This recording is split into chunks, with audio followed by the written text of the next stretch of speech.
विधान परिषदेची निवडणूक सध्या सुरू आहे. रोहित पवारांनी एक आरोप केला की 50-50 कोटी रुपये एका एका सीटसाठी घेतात म्हणून. पण योग्य वाटतं? घोडे बाजार सुरू झालेला आहे. 5 लाख रुपये देऊन मोबाईल जप्त करून नगरसेवकांना मतदारांना गाडीत बसवून सहलीवर पाठवण्याची प्रक्रिया ही सुरू झालेली आहे. त्यामुळे बजेट हे 50 कोटीचं जातं का 100 कोटीचं जातं याकडे महाराष्ट्राचं लक्ष लागलेलं आहे. मात्र या निमित्तानं 50 खोके आणि एकदम ओके या घोषणेचं पुन्हा एकदा स्मरण झालं एवढं मात्र निश्चित. दारूबंदी आहे ती हटवण्याची मागणी केली त्यांनी. जी कायद्याचं काम करत नाही, ठिकठिकाणी अवैध व्यवसाय मोठ्या प्रमाणावर बोकाळलेले आहेत. दारू जी आहे ही घरपोच मिळायला लागलेली आहे आणि निकृष्ट दारूमुळे लोक मरायला लागलेली आहेत. त्यामुळे दारू ही बंदी ही केवळ गृह विभागाचं आणि एक्साईज डिपार्टमेंटचं चांगभलं करण्याकरताच आहे.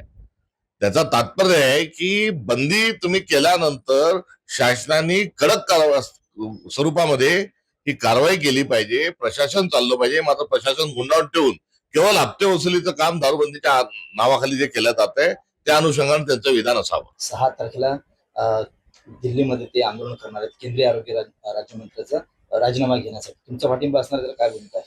काँग्रेस जनता पार्टी हे जनतेचा जो असंतोष आहे तो असंतोष त्यांनी व्यक्त केला आहे. तुर्तास राजकीय दल म्हणून समोर न येता जे केंद्रीय मंत्री जे आहेत, ज्यांच्या धर्मेंद्र प्रधान ज्यांच्या देखरेखीखाली वारंवार सीईटीचा पेपर फुटतोय, त्यांचा त्यांनी राजीनामा मागितलाय. त्यांची मागणी तीच आहे, आमची मागणी तीच आहे. सारधम्य आमच्या दोघांच्या मागणीमध्ये आहे.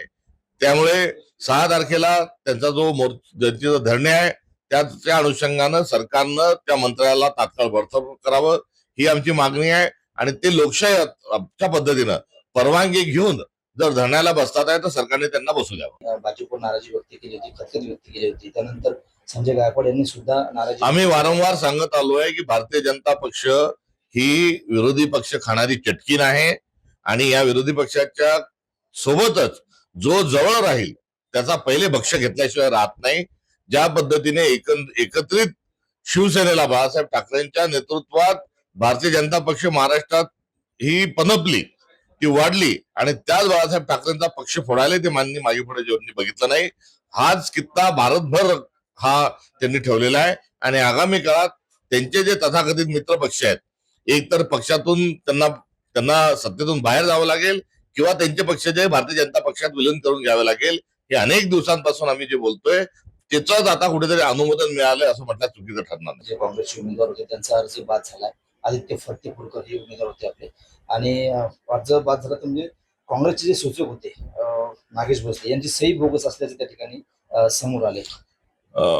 फत्तेपूरकर जी हे वारकरी संप्रदायाशी संबंधित पंढरपूरचे एक अत्यंत चांगले अशा स्वरूपाचे आमचे नेते आहेत आणि त्यांच्या अर्जात ज्या 10 सूचकांच्या सह्या होत्या ते 10 सूचकही त्यावेळेस हजर होते. मात्र त्यातल्या एक अपक्षाला त्यांच्यावर दबाव आणून भारतीय जनता पक्षाने हा खेळलेला कुठील डाव आहे आणि त्यांचा अर्ज बाद करणे म्हणजे लोकशाहीची थट्टा ही तिथल्या पालकमंत्र्यांनी आणि एकत्रित सरकारने चालवलेली आहे, स्पष्ट होत आहे. सामाजिक न्यायाची भूमिका ठेवत असताना आम्ही एका विशिष्ट मागासलेल्या ओबीसी समाजाच्या भटक्या विमुक्त जाती समाजाच्या व्यक्तीला त्या ठिकाणी तिकीट दिलं आणि ती उमेदवारी दिल्यानंतर असा घात करणे म्हणजे हा फत्तेपूरकरांचाच नव्हे तर लोकशाहीचा आणि फत्तेपूरकरजी ज्या समाजातून येतात त्यांचा आणि मागासवर्गीयांचा देखील अपमान आहे. 1000 कोटी रुपये खर्च केल्याचा पैसा जनतेचा. कुंभमेळ्याच्या नावावर पैसे खाण्याचा धंदा हा नाशिकमध्ये राजरोस पद्धतीने सुरू आहे. संपूर्ण नाशिककर जाणतात आणि धर्माच्या कामात भ्रष्टाचार करणारे धर्मबुडवे सरकार हे बसलेले आहेत. या ठिकाणी पैसे खावं म्हणून हा अपव्यय कुठेतरी सुरू आहे असं म्हटल्यास चुकीचं ठरणार नाही. शाळा, दवाखाने, रस्ते, धरणं, पेयजल यासाठी यांच्याजवळ पैसे नाही. कर्जमाफीसाठी यांच्याजवळ पैसे नाही. मात्र समृद्धी महामार्ग आला की सुसाट टेकतात.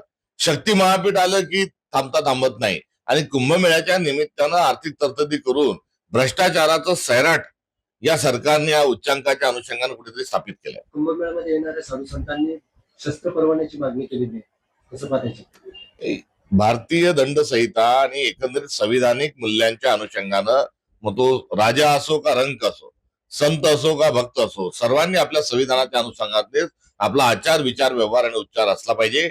या निमित्तानं मला एवढंच बोलायचं. गाजावाजा करून अर्थसंकल्पामध्ये अर्थमंत्री असल्याच्या थाटात रामशास्त्री प्रभूने या अंदाजमध्ये देवेंद्र फडणवीसांनी कर्जमाफी जाहीर केली. मात्र ती फसवीच नाही तर धादांत खोटं हे सभागृहामध्ये देवेंद्र फडणवीस बोलले हे कालच्या निघालेल्या JR च्या अनुषंगाने सिद्ध झालंय. 2019च्या पूर्वीची कर्ज जे स्थगित कर्ज होते त्याच्या संदर्भात या ठिकाणी उल्लेख नाही.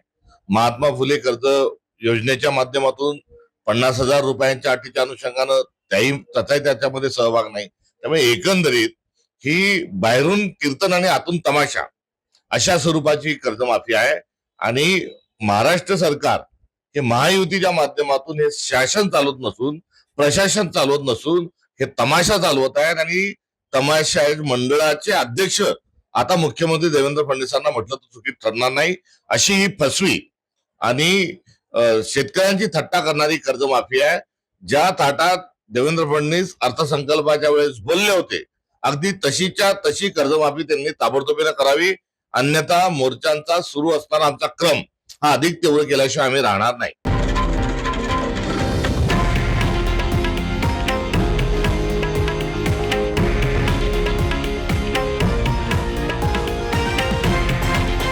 हे आहे देशातील नंबर 1 न्यूज नेटवर्क आणि आपण पाहत आहात TV9 मराठी, एकमेव.